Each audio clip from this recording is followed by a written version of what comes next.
नमस्कार. समीर वानखेडेंच्या विषयामध्ये आज आपण काही सत्य समोर आणणार आहोत. वानखेडेंची प्रॉपर्टी खरी खोटी, वैध अवैध, लीगल इलिगल, काळी पांढरी याबाबत आम्हाला काहीही बोलायचं नाही आहे. पण महाराष्ट्राचं राजकारण आता चड्डी बनियनपर्यंत चाललंय हे विशेष. म्हणजे एकूणच महाराष्ट्राच्या राजकारणामध्ये आता चर्चा कपड्यांची देखील होऊ लागली आहे. इतके दिवस महाराष्ट्राच्या राजकारणात बायकांची चर्चा होत होती, कुटुंबाची चर्चा होत होती. आता लक्ष करायला चर्चा होतीये ती प्रॉपर्टीची. बरं, प्रॉपर्टीची ठीक आहे. आता चड्डी किती रुपयाची, बनियन किती रुपयाचं, पॅन्ट किती रुपयाची, शर्ट किती रुपयाचा, घड्याळ किती रुपयाचं यावर देखील चर्चा होते.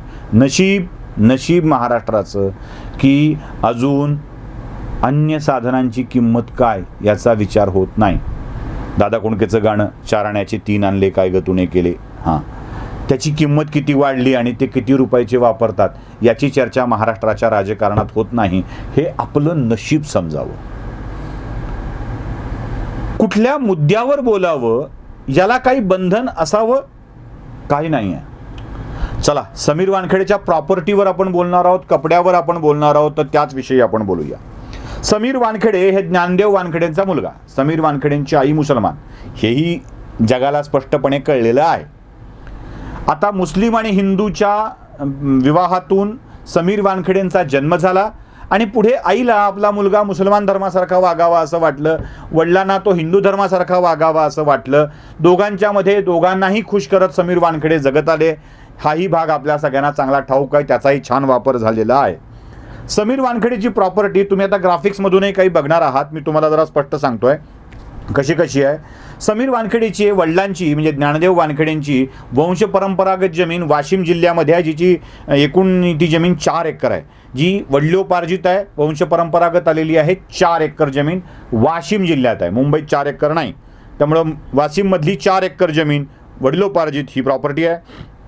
पुढे 2004 मध्ये जाहिदा वानखेडे ज्या आज हयात नाहीत, त्यांनी मुंबईमध्ये समीर वानखेडे यांना 800 चौरस फुटाचं घर दिलेलं आहे आईनं, आईच्या प्रॉपर्टीतलं. आता आईची प्रॉपर्टी कशी आहे ते पण तुम्हाला कळेल.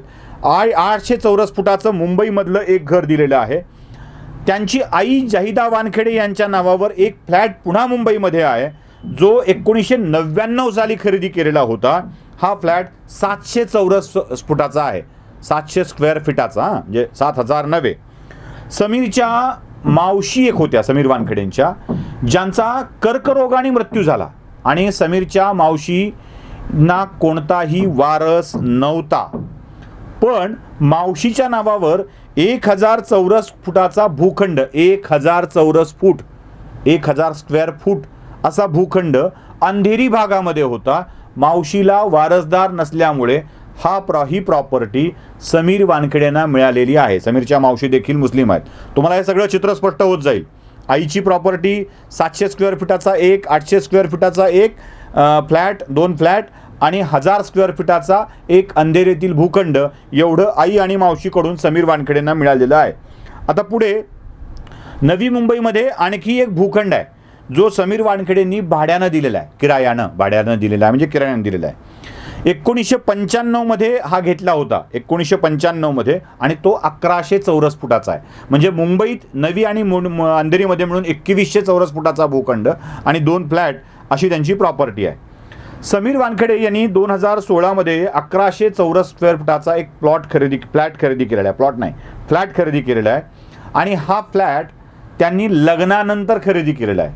म्हणजे अभिनेत्री असलेल्या क्रांती रेडकर, समीर वानखेडे आणि यांनी त्यांचा म्हाडाचा हा फ्लॅट विकत घेतलेला आहे. वडिलांच्या पेन्शनचे पैसे, क्रांतीची कमाई, समीरची कमाई आणि 2016 ते 2021 या काळातले वानखेडेंच्या पगारातले पैसे, यावर तो फ्लॅट विकत घेण्यात आलेला आहे.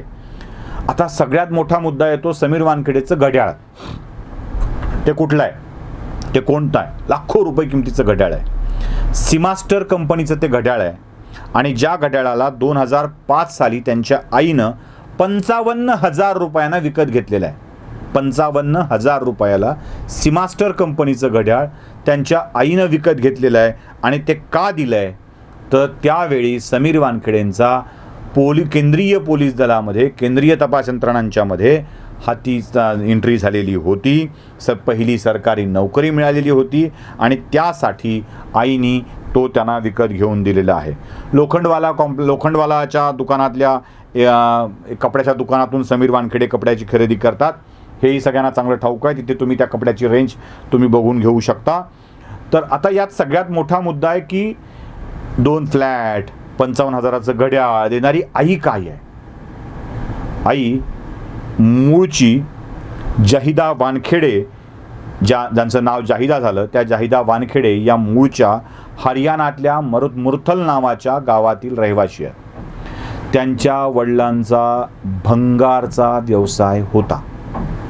मूळच्या श्रीमंत, आजी सुरतच्या, त्या देखील श्रीमंत कुटुंबातल्या, प्रॉपर्टी असलेल्या घरातल्या. एका श्रीमंत घरातील मुलीसोबत ज्ञानदेव वानखेडेंचा विवाह झालेला होता आणि या श्रीमंत घरातल्या मुलीकडून आपल्या मुलासाठी ज्या ज्या काही वस्तू देण्यात आलेल्या आहेत त्या या सगळ्या वस्तू आहेत. भंगारचा व्यवसाय हा सगळ्यात मोठा विषय लक्षात घ्या. आई मुस्लिम असणं, हिंदूसोबत लग्न करणं, आईच्या परिवारामध्ये भंगाराचा व्यवसाय असणं, या सगळ्यामध्ये भंगारवालाच म्हणजे भंगार ज्याला अभिमान आहे भंगारवाला असं म्हणण्याचा, त्या नवाब मलिकांनी आरोप करणं, प्रॉपर्टी सांगणं, हे सगळे विषय खूप इंटरेस्टिंग आहेत. यातच सगळं काही सत्य लपलेलं आहे.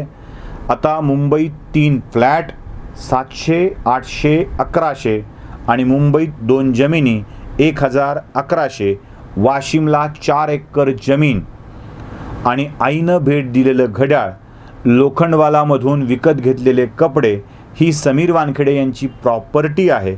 आणि ही प्रॉपर्टी कशी आली आहे हे देखील तुमच्यासमोर आलेलं आहे. खरं तर मी हे वेगळं सांगण्याची गरज नाही आहे. कोणताही अधिकारी आपली प्रॉपर्टी जाहीर करत असतो, त्या जाहीर केलेल्या भागातूनच हे सगळे भाग समोर आलेले आहेत.